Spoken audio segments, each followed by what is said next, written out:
So this is a rational function. It's also an inverse variation. This was part of the chapter we did on rational functions last year. And it's the one function that you really could say it has a common function that could be shifted around. It's a rational function because the denominator has a variable in it, right? The fact that the numerator is 1, that's okay. It's still a rational function because the denominator is a variable in it. So if we wanted to find the vertical asymptote, according to what we wrote on the last slide, what would we do? We'd set the denominator equal to 0, right? So take that and solve. Well, that's it. There's nothing to solve. X equals 0 is the vertical asymptote. Okay. When you write a vertical asymptote, right, you have to say X equals 0. If you just say 0, you're wrong. It's not just a number. It's a line. Lines are X equals a number or Y equals a number. If you just say the 0, you may think it's the other one. You're going to have to show me. Just saying the number is not going to get you much. Right? So be careful on that.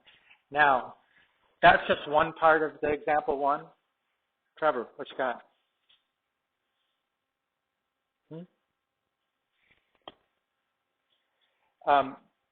In order to get a handle on what we mean by the horizontal asymptote, let's graph a few points of that same function. And I put on, I know what it's going to look like, but just to show, like, let's plug in a few points. Right? In this function, if I substitute x equals -1, I get that y equals -1. Right? 1 over -2 is -1/2. 1 over -4 is -1/4. 1 over -100 is -1/100. And just to throw one in here, what about 1 over -1/2?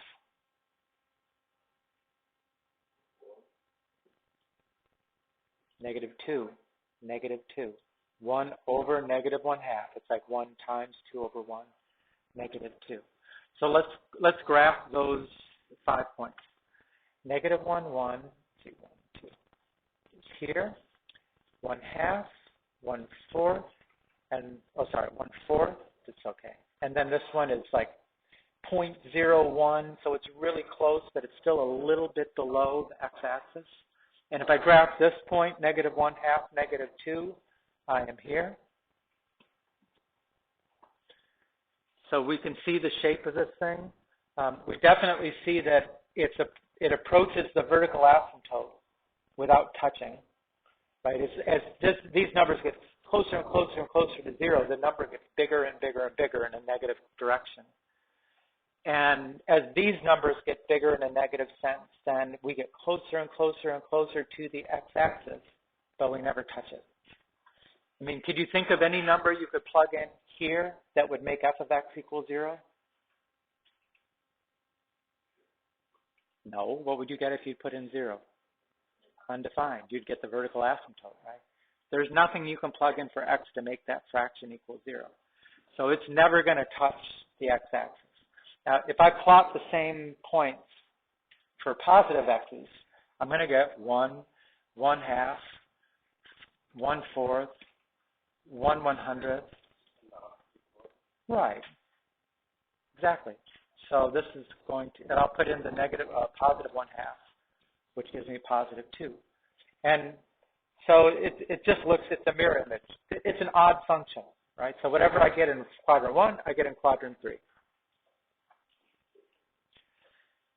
Okay, but this has a horizontal asymptote at y equals 0.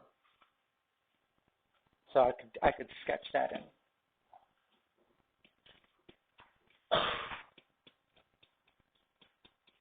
Right, that is y equals 0. Right, it is the value that the function is approaching when x approaches infinity. As x goes to the right, it becomes very large, or if x goes to the left, it becomes very large. Right? It's getting closer and closer and closer to y equals 0, but it's not getting there. That's a horizontal asymptote.